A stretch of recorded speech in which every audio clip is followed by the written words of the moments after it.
Hey folks, welcome back to True Crime Stories, where we cover the most thrilling true crime stories. Before we get going, don't forget to leave a like and subscribe for me.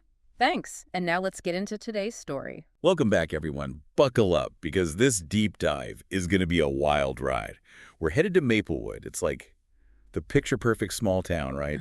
But as we're about to discover, looks can be deceiving. Oh yeah, those small town cases always get me. On the surface, everything seems peaceful, quiet. But underneath, well, let's just say there's often a whole lot more going on. Exactly. And Yeah. that's what makes it so fascinating, right? We're diving into the case of Emily Moore, a librarian who vanished from the town's annual fundraising gala. And let me tell you, the source material is juicy. Case files, witness statements, forensic reports, even personal journals. Wow, so we've got like a full picture. Pretty much. Yeah. And from what I've seen, it's going to be a real head-scratcher. Let's kick things off with the Moore family. We've got David, a high school physics teacher. Seems like a devoted husband and father, at least on the surface. Right, but I noticed something in those files. Oh, There are these hints of a midlife crisis going on, and this weird, almost secretive experiment he was super involved in. yeah, that definitely caught my eye, too. His journal entries, they're intense. This experiment wasn't just a hobby. It was like an obsession, almost like it took over his life. And probably put a strain on his marriage, Yeah, right? you got it. Which brings us to Emily, the missing librarian. Vibrant, outgoing, super involved in the community. But between the lines, you can sense this feeling of being overshadowed by her husband's, well, everything. So there's tension brewing beneath the surface of their perfect life. Big time. Now, picture this. The Maplewood Annual Fundraising Gala. It's supposed to be this big community celebration, right? But that's where everything goes wrong, right? You know it. From what witnesses say, Emily and David were already on edge that night. There was this one tense exchange, really noticeable. Emily looked completely overwhelmed with, the whole gala thing. And David, he was just distant, lost in his own world. It's like they were both carrying these huge secrets, playing the part of the happy couple, but struggling underneath. Totally. Yeah. And then, bam, Emily steps outside for some fresh air, and poof, she's gone. Just like that. Vanished. Gone. At first, everyone just thought she needed a break. The gala was a lot. But as time went on, panic started to set in. Of course, of course. So where do they start looking? Who are the first people they talk to? Well, one witness puts Emily talking to this guy, Mark Patterson.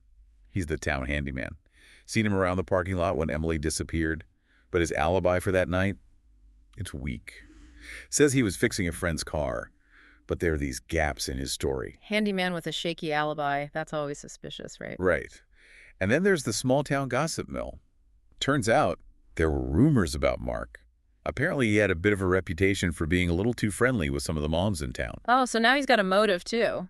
This is getting good. It gets even better. Turns out Mark wasn't the only one in Emily's circle who caught the eye of the investigators.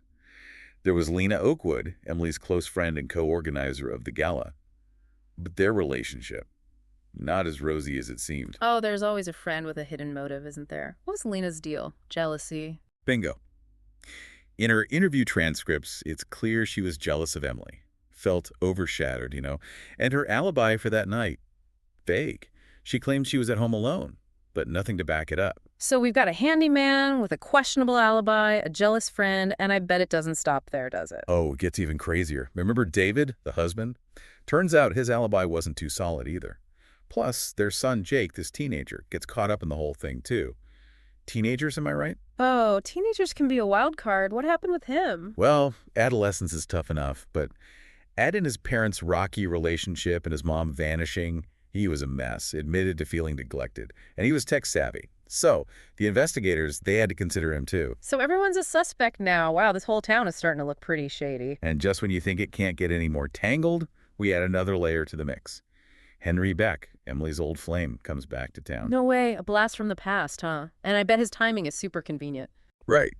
It's like he reappears just as Emily vanishes. And get this, witnesses say he was trying hard to rekindle things with her. So is he heartbroken or is he hiding something? This is getting intense. And while he had an alibi for the night of the gala, you can't ignore the obsession. He kept bringing up his connection to Emily like he wanted everyone to know they had this special bond. Almost like he was staking his claim, right? So 5 potential suspects, all with secrets and reasons to be suspicious. Where do the investigators even begin to untangle this mess? That is the million-dollar question. But before we dive into that, we need to take a quick break. Stay tuned for part 2, where we'll uncover the next shocking twist in the case of Emily Moore. All right, we're back, and things are about to get really interesting. Last time, we left off with 5 potential suspects in Emily Moore's disappearance. Her husband, the handyman, the jealous friend, the teenage son, and the old flame back in town. All with secrets, all with motives. Talk about a tangled web, right? But remember that DNA from Emily's purse? That was the real game changer. It didn't match any of them. Oh yeah, that was a big one. It pointed to someone completely unexpected. Connor Reynolds, a drifter, troubled past, no obvious connection to Emily. And that just throws a wrench into everything, doesn't it? You start thinking you've got it all figured out, then bam, a wild card like that. Totally. Makes you realize you can't always rely on assumptions. Right. So how does a guy like Connor even end up on the radar? Remember those witnesses who placed him near the community center that night? Right, lurking near cars, asking for change. Almost invisible, really. Exactly. It's like he blended into the background. But Detective Harper, she's not one to overlook anything. She starts digging deeper, looking into Connor's past, his behavioral patterns. And let me tell you, things get pretty unsettling. Like, what do you mean? Well, it seems like Connor might have been what they call an opportunistic predator.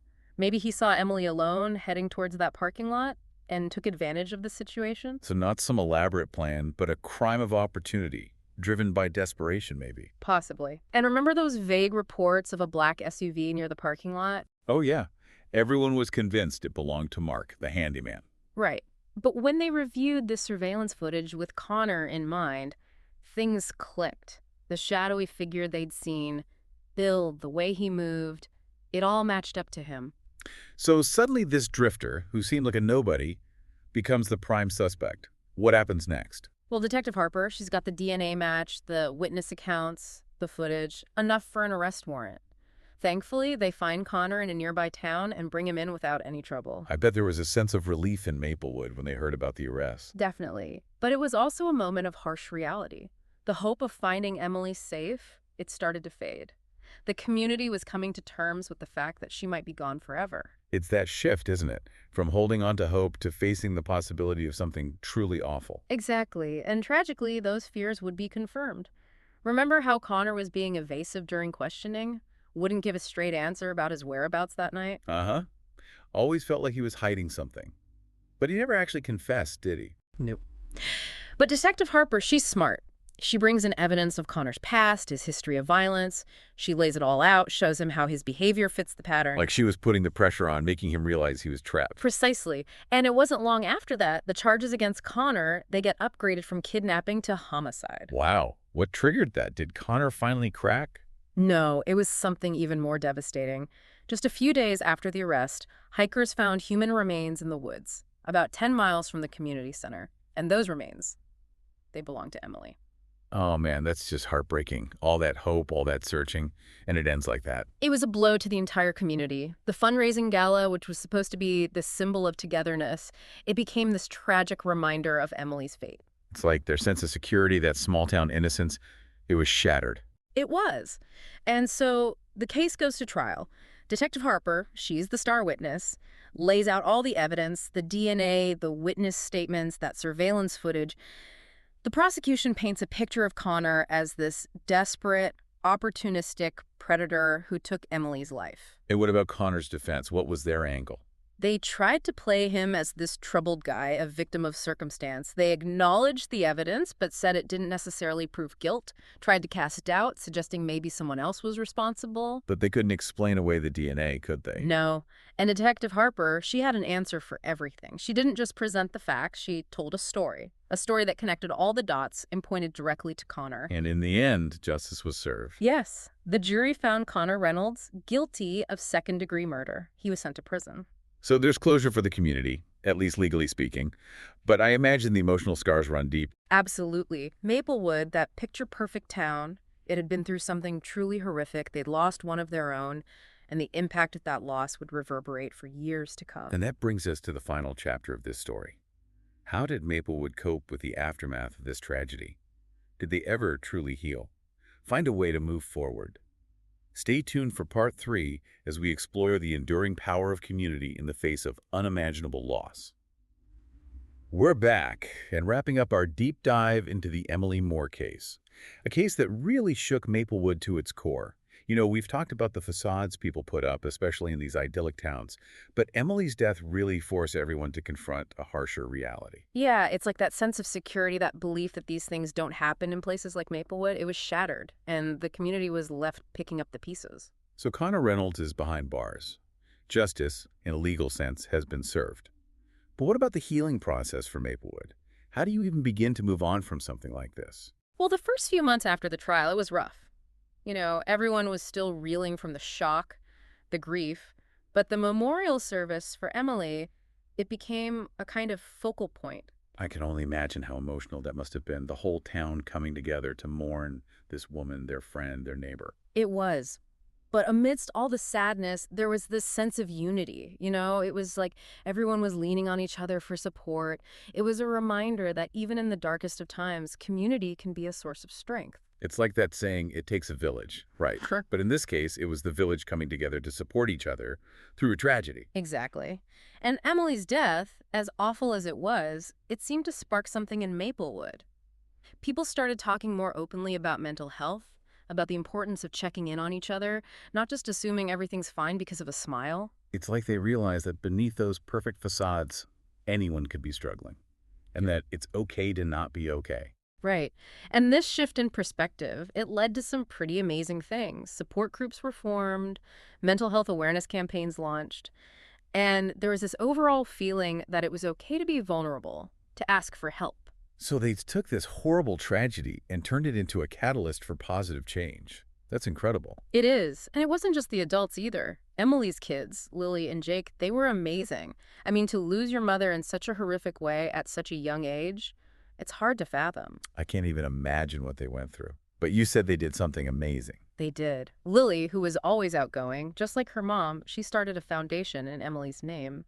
It focused on providing resources and support for families struggling with mental health issues. That's beautiful, to take such profound pain and turn it into something that could help others. And Jake, he used his tech skills to build an online platform for the foundation, connecting people with resources, offering online support groups, raising awareness. They both channeled their grief into something so positive, so meaningful. Really using their individual strengths to make a difference. It's inspiring. It is, and the whole town rallied behind them. Maplewood became known for something more than just its picture-perfect image. It became a place where vulnerability was embraced, where people supported each other, and where the memory of Emily Moore lived on through acts of kindness and compassion. So as we close the book on this case, it's clear that even in the face of tragedy, there's hope. And the power of community, that human connection, it can be a lifeline. It can help us heal, grow, and ultimately find a way forward. And that's what makes stories like Emily's both heartbreaking and inspiring. Thanks for joining us on this deep dive.